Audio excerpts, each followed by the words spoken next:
It's time! It's time! You like that? You like that? Woo! It's waxing Lyrical, baby.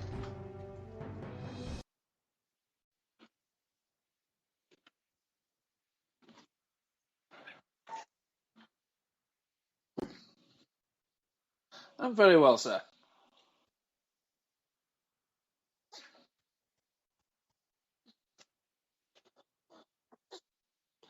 There's no shame in being sloppy seconds, mate.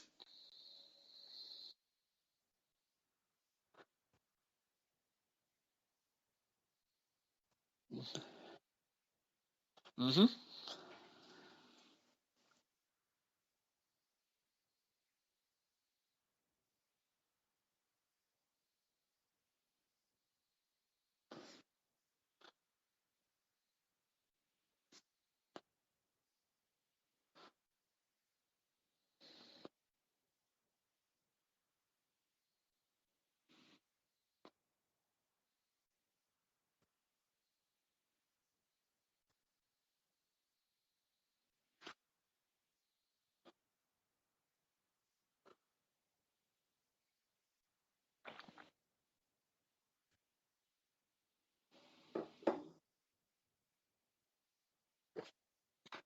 Can't think of anything.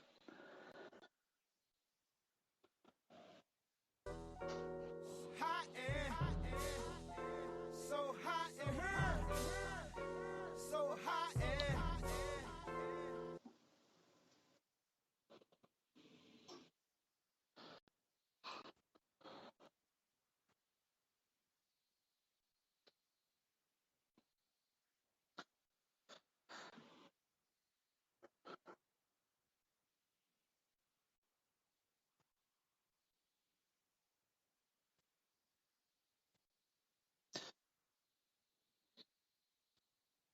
See, you said that, so I thought a sensible thing to do would be to look up the Hall of Fame quarterbacks, and we'll just do a quick, is Eli better than?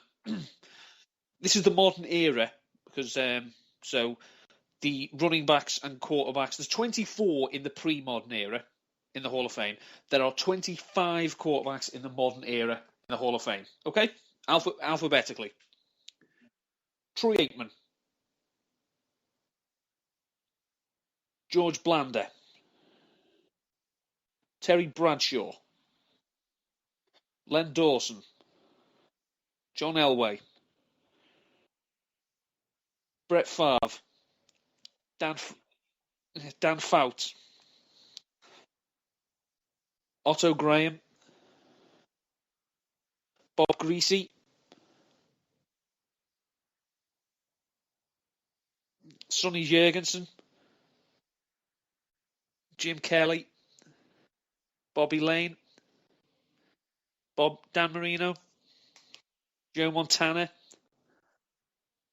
Warren Moon, Joe Namath.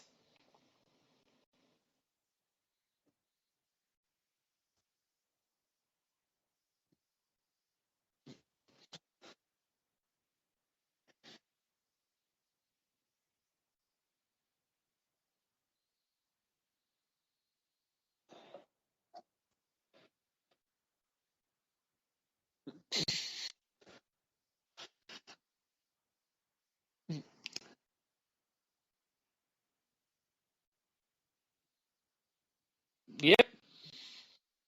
Kenny Stabler, Bart Starr, Staubach, Fran Tarkenton, Y.A. Tittle, Johnny U, Norm Van Brocklin, Bob Waterfield, Steve Young.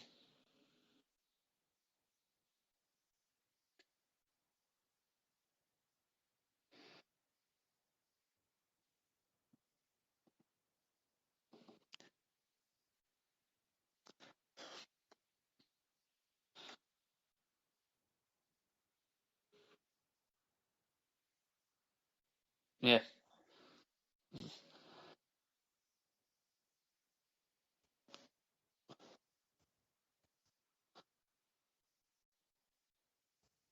Um,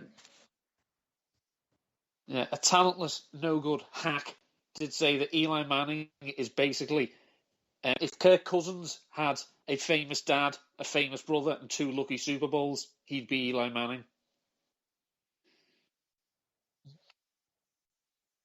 Vincent Jackson's done. Um, yeah, he's just disappeared from this offense. He's essentially out there to be a blocker, not in the same way that Larry Fitzgerald was out there to be a blocker a few years ago and actually gutted it. This fella has disappeared. So if you do own Vincent Jackson, I'd recommend making a cheeky investment in Adam Humphries. He's shifty.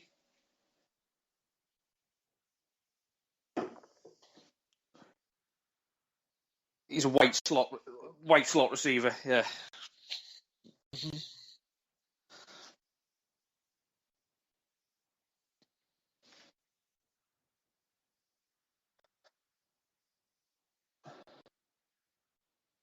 Why? Explain to us why you think this.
I'm just on to the bye week.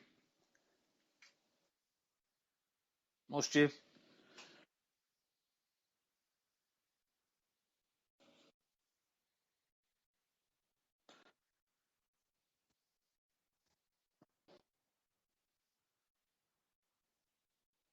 It's one of the reasons why the Browns aren't very good.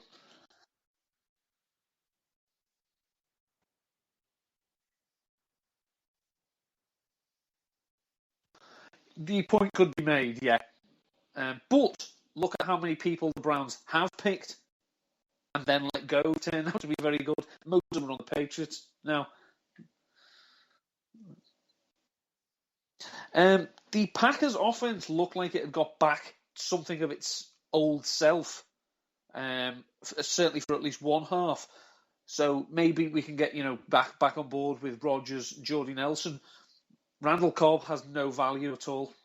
With thanks to ESPN Fantasy for this one, Cobb has now been held to 8 fantasy points or fewer in his past 11 regular season games and in 15 of his last 16.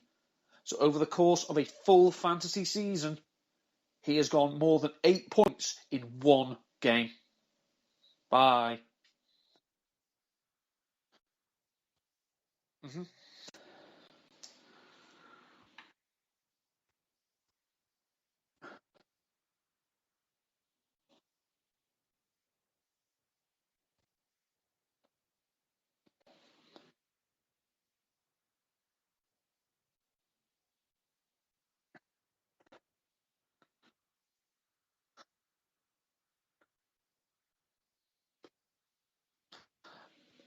Given the choice, I would rather watch this game than watch the pre-game with the NFL committed to family fun and activity, bringing over someone whose best known song is about non-consensual sex.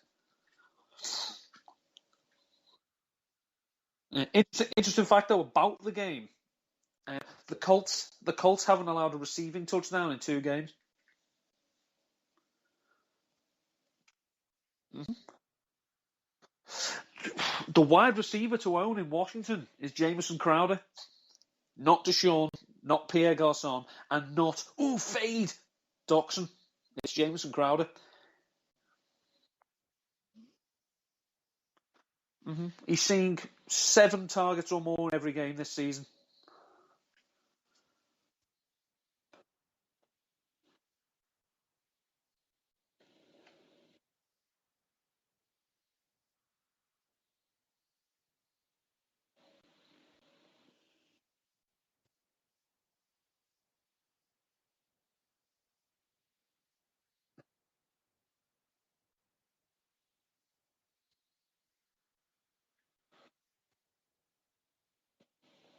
It was, as Ross Tucker said, they basically said, the Bengals said to the Broncos, look, you're not going to run on us. So if you think Simeon can beat us, best of luck. And he did.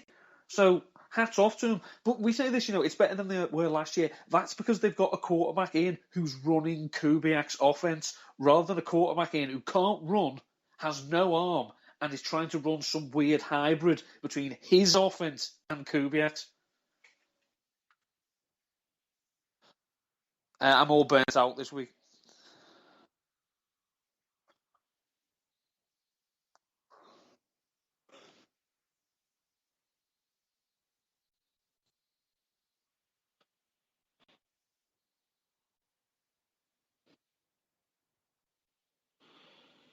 Ugh.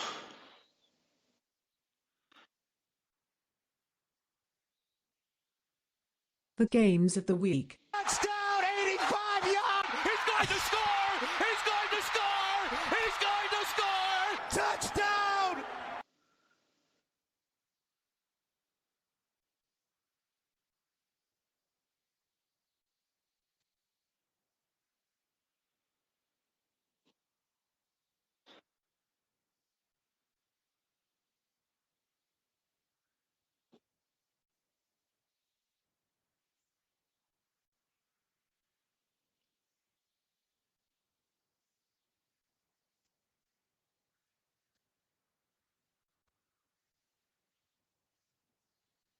Well, I mean, start of the season, let's look. Everyone was on board with the Jags. We were.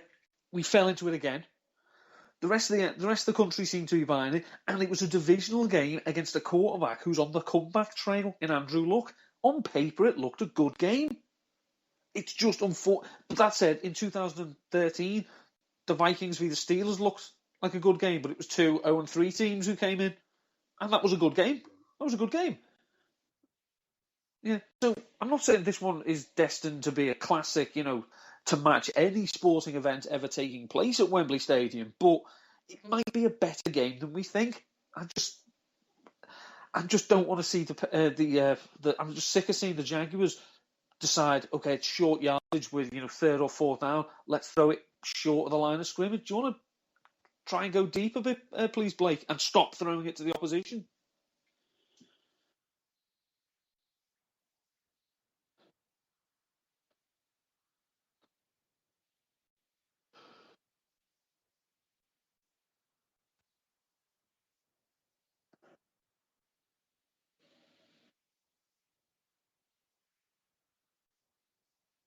No, because Blake Bortles, at least we have seen spells where we know he can be productive. Blaine Gabbert has shown us flashes of adequacy and is a terrible, terrible player.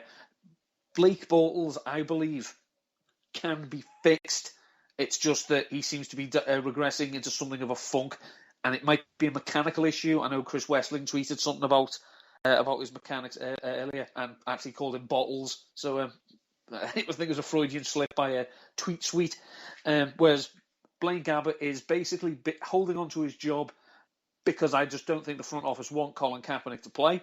And also, apparently, Gabbert looks better than him in practice. What does Colin Kaepernick do in practice if it's that bad that it doesn't look better than something Gabbert can do?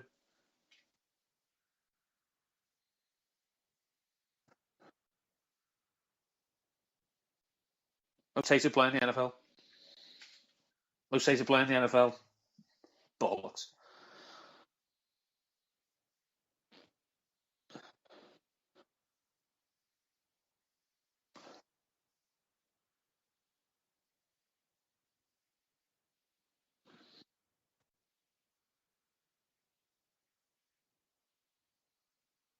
He has. I mean, Jalen Ramsey, for how poor the Jaguars have been. Jalen Ramsey has been very impressive. So I don't know whether he travels or not. I don't know, if he's going to go man on T.Y. Hilton. But you saw with that go-ahead touchdown against the Chargers, once T.Y. Hilton gets a step and turns on the Jets, I'm terribly sorry no one's catching him. And, he did step up big. I thought last week that Philip Dorsett would be in for a bigger game, because now obviously they don't have Dante Moncrief for a few weeks. But no, they just went, no, T.Y. Hilton is our guy, and that's who we'll go to. So, yeah, I think, again, he could have a solid game.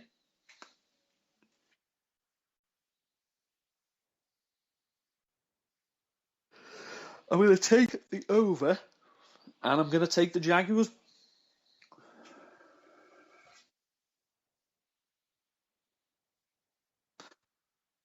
I think sneaky over, but it does seem that I've made up my mind that I will go down with the Jag ship.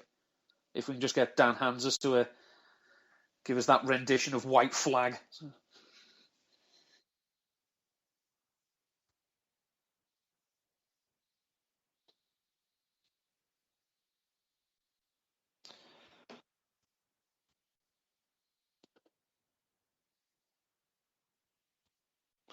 Well, at least he knows. I mean, Shad Khan presumably has property in London that he could stay in.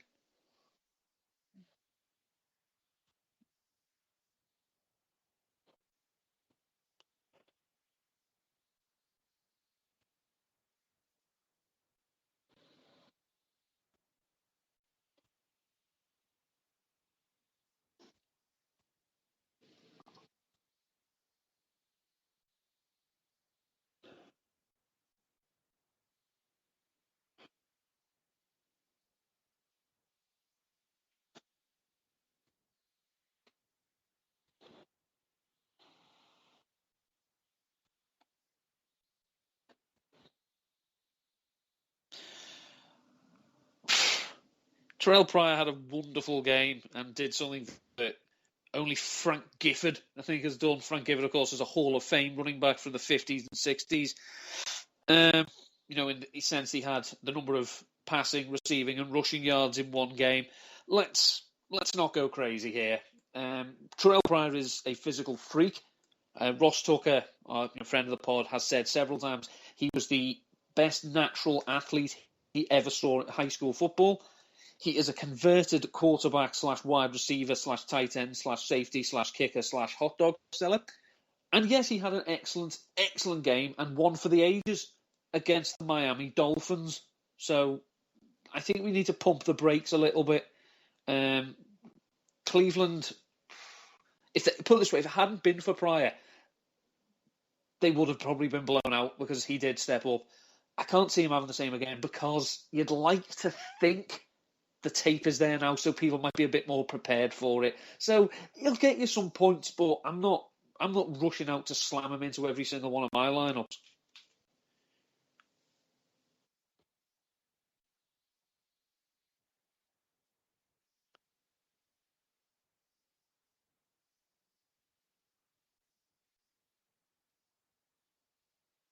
Well, on paper, you'd have to say yes. I mean, he's had 45 rushing attempts this season. He's got 274 yards and 2 touchdowns. That's 6.1 yards a carry.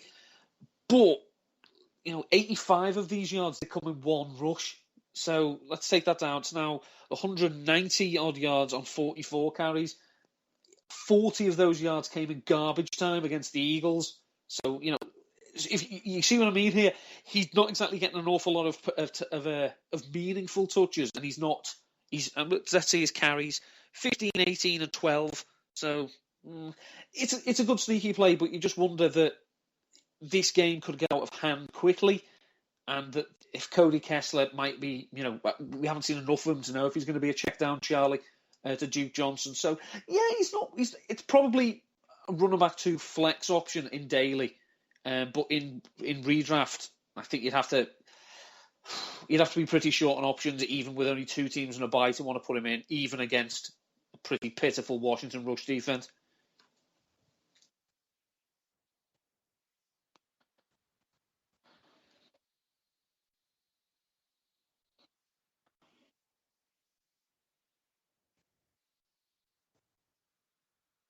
Yeah, you think about playing Kirk Cousins. The Panthers, the Browns have given up a lot of fancy points to quarterbacks. Obviously, Carson Wentz had a decent first game against them. Flacco put up some value. Tannehill, he tore the place down last week. By the way, just flipping onto that, the difference in stats first half to second half of Ryan Tannehill this season is absolutely extraordinary. I think he's completing something like 51% of his passes in the first half. 1 TD, 3 interceptions. Second half, he's completing 70% of them. 4 TDs, 1 interception. Adam, whatever you tell them at half-time, tell them it before the game. It might help. But yeah, Jamison Crowder, as I say, he is Kirk Cousins' binky. It probably helps the fact that Washington don't run the ball very well, so he's got very, very shallow average depth of target, essentially the long handoffs. But he's getting 20% of the targets, and he's tied for the team lead in targets with Jordan Reed. So Reed, you start him if you've got him. Jamison Crowder, slot him in.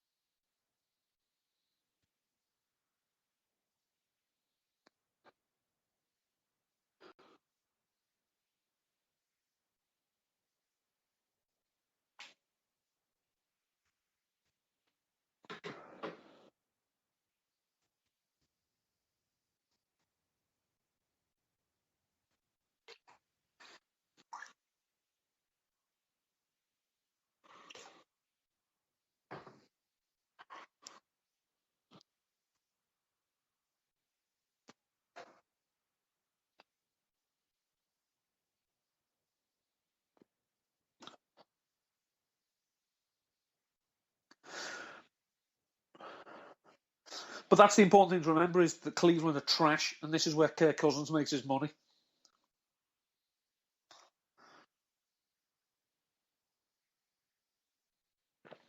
Washington, and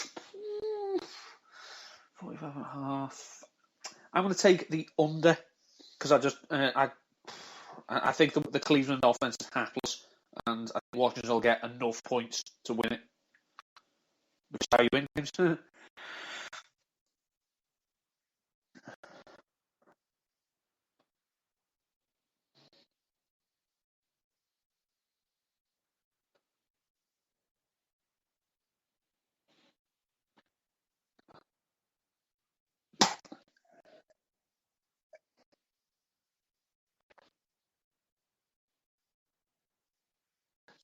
Just flip question then. If Washington lose this game, is that it for 2016?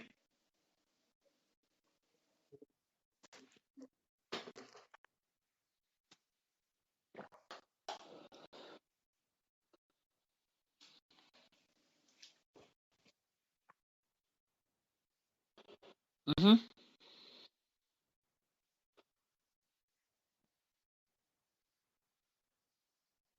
And he's 12 years old, Boseman. Oh, sorry, yeah. Oh, of course, yeah, it's Joe Barry, isn't it?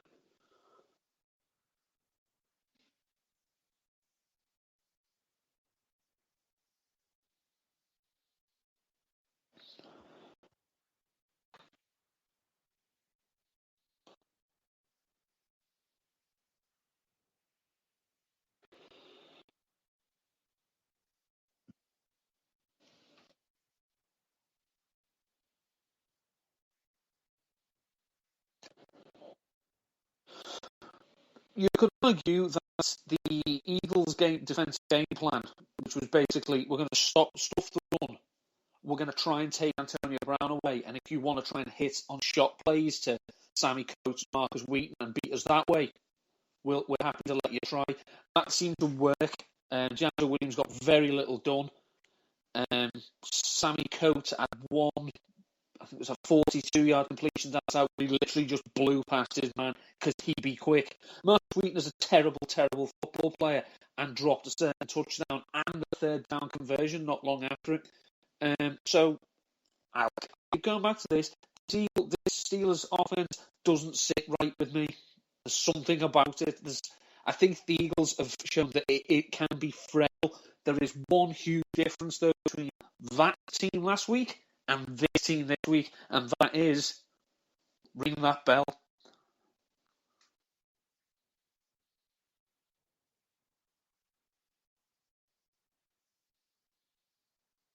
Yeah. Yeah.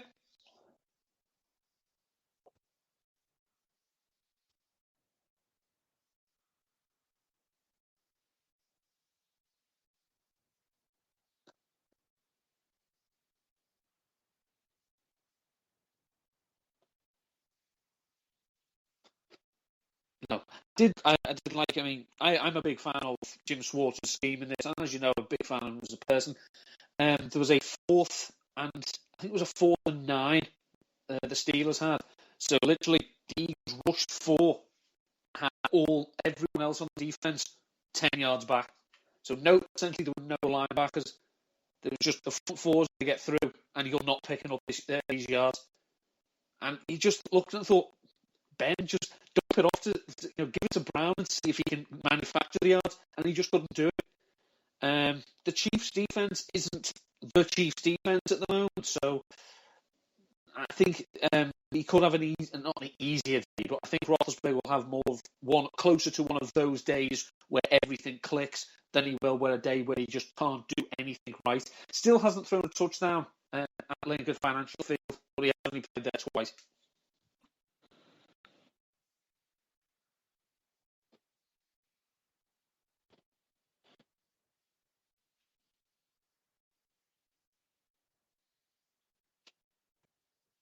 No, and this is the same thing. I think he's been around now long enough that we know we're going to get the splash games. We're going to get the 5 catches, 70 yards, 2 touchdowns. These games are going to happen, but more often than not, we're going to get 4, 30, none.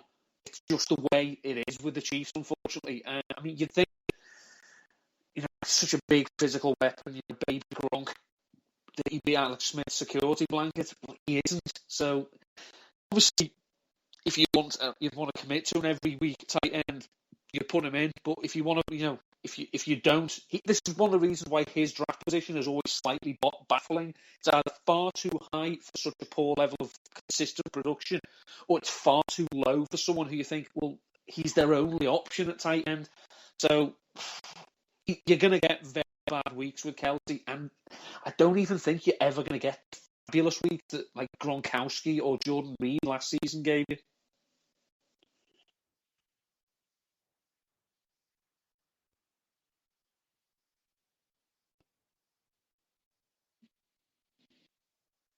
I think they call him Baby Gronk because he shit his pants. So,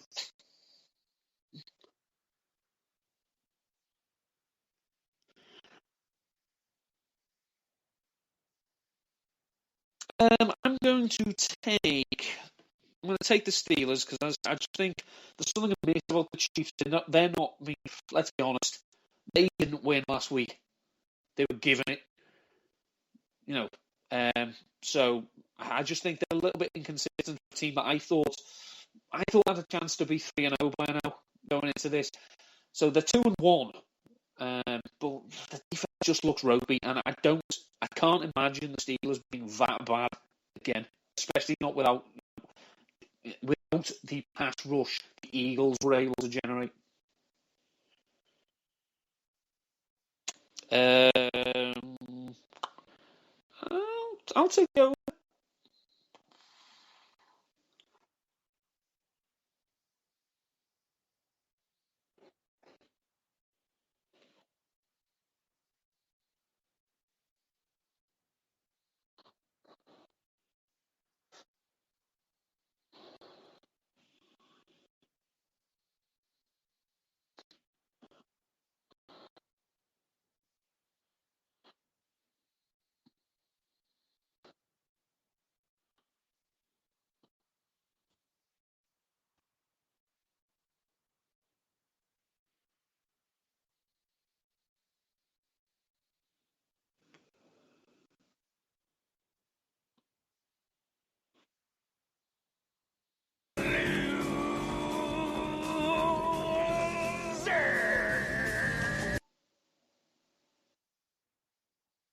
I think it's actually going to be Mike Evans this week. He's seen, double-digit targets in every game this season. He's not having a bad start to his season, but he's going up against the Denver Broncos, and they, I think, have allowed the third fewest receiving yards to wide receivers this year. So he may get the targets, but I think he'd have to get an awful lot to get the production that you'd expect from someone who was, late first round, early second round draft pick. So, especially in daily, I would stay clear of him this week.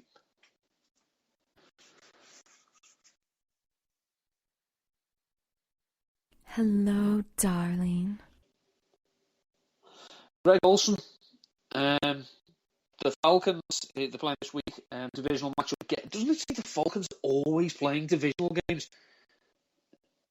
How big's their division? They've given up the second most points per game to tight ends. Greg Olsen is, Mr. Consistency, as we know. He's enjoyed quite a good record in his career when he's playing against the Falcons. And I think the Panthers are going to be pissed after what happened last week. So Greg Olsen is definitely someone to look at to have a big game this week.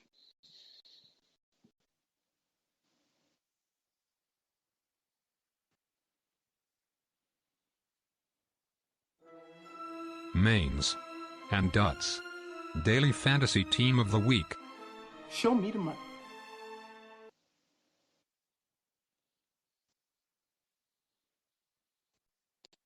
Last week I was in 6 head-to-heads and won them all. Thank you, Marvin Jones.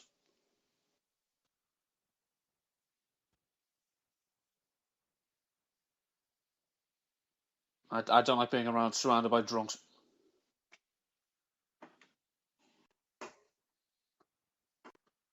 Kirk Cousins, 6,500.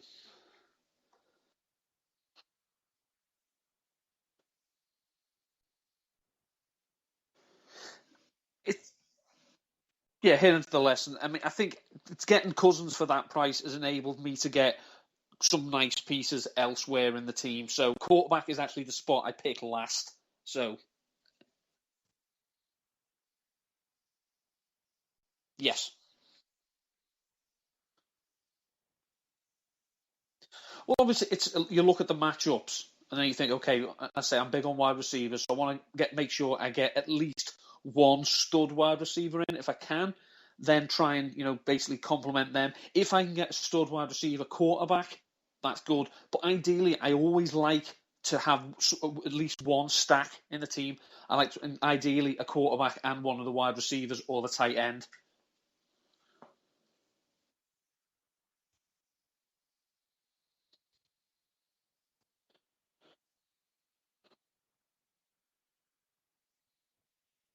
Wasn't very much.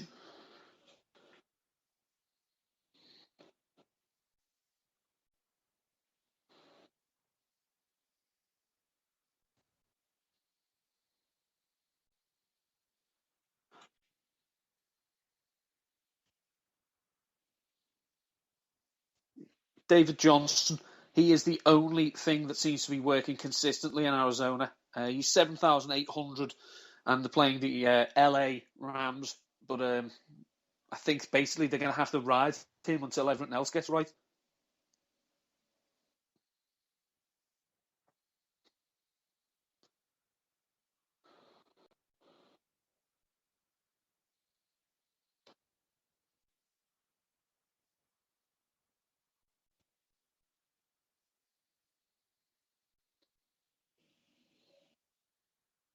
My boy Dwayne Washington, he is basically one of my bargain basements, 3,800. After the staggering success of the Theo Riddick as runner experiment last week, where his 10 carries garnered 9 yards, including a long of 8. Hopefully, they'll give more of the early down rushing work to Washington. He had 38 yards on 10 carries, and they're playing the Bears, who are gack.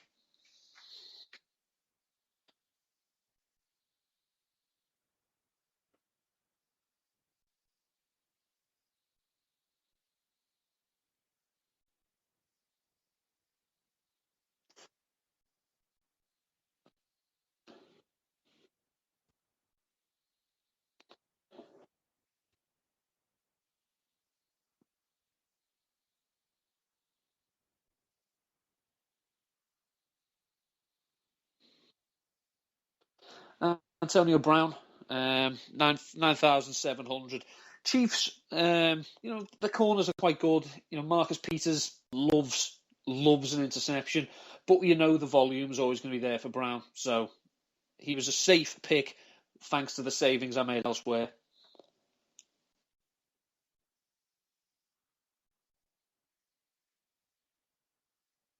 I did. Nice.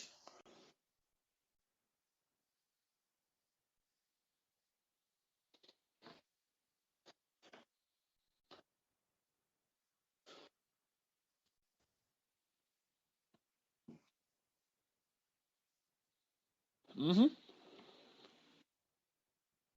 His mate, Demarius.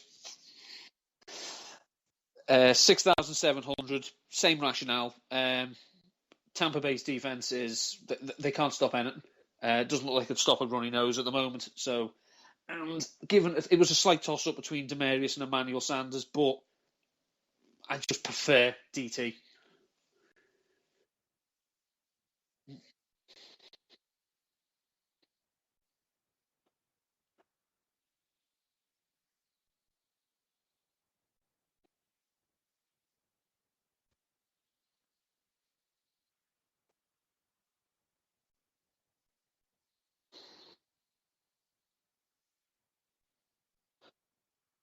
Mm,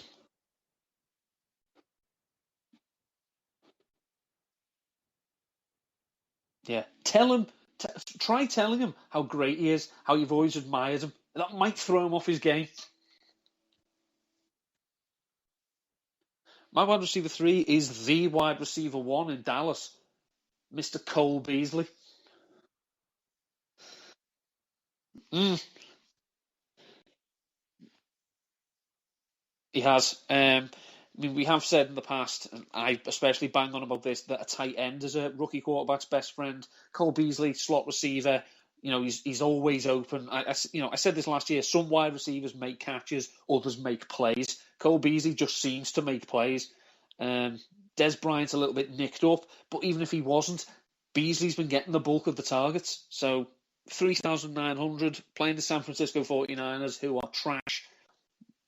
I like it.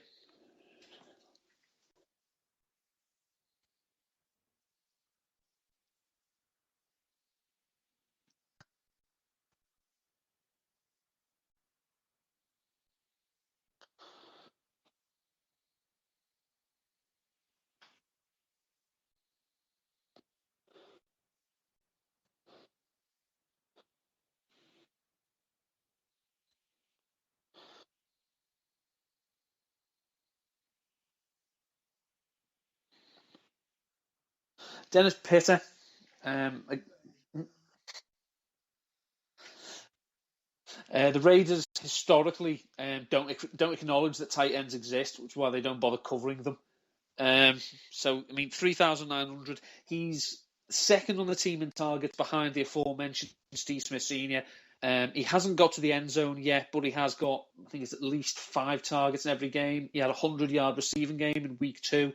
It's a wonderful story to see Dennis Pitta actually back playing football at a high level again. So to celebrate his success, I'm hoping he's winning me some coin.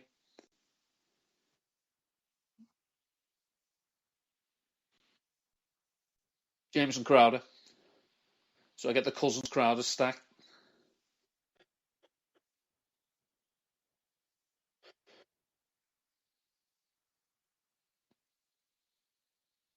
Mm.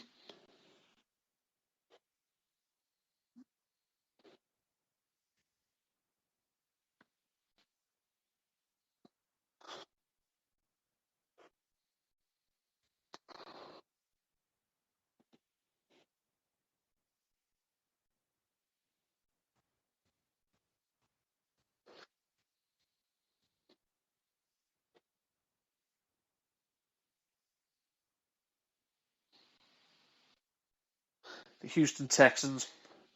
They they couldn't do diddly poo against the Patriots. J.J. Watt, literally, I don't think he goes to Foxborough. I generally just think I'm not going to bother. was it Cannon, the right tackle, who got destroyed by Von Miller in the championship game last year, and I mean destroyed, literally. We couldn't find him. There were literally pieces of him everywhere. He held JJ Watt at bay. Watt, as we know, still isn't quite himself, but they're playing the Tennessee Titans, and when Exotic Smash Dick is refusing to let Mariota actually do anything offensively, why wouldn't you?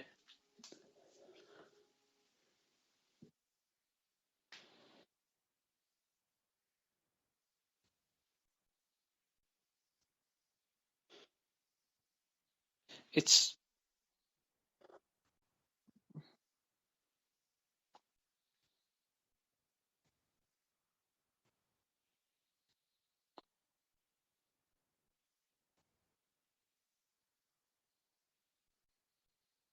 Mm,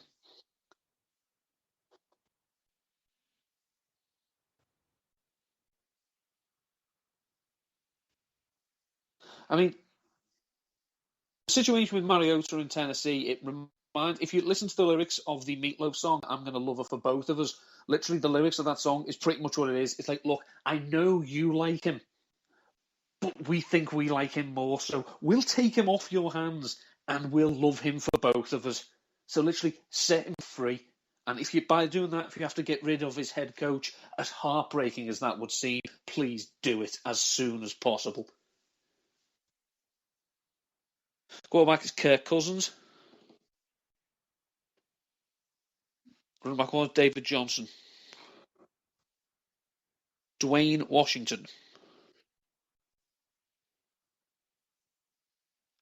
Antonio Brown.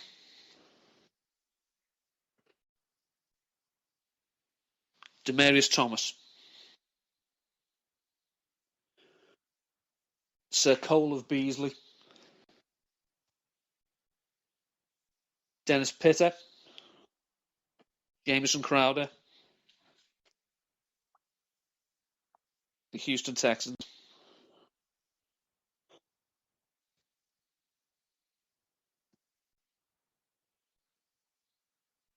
Absolutely.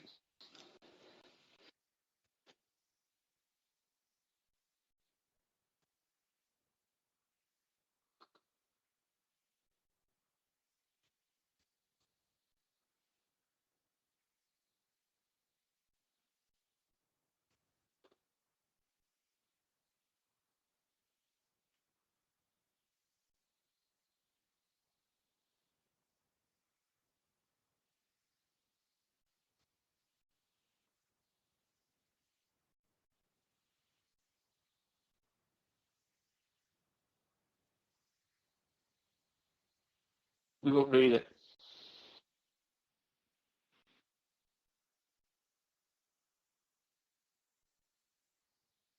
She doesn't.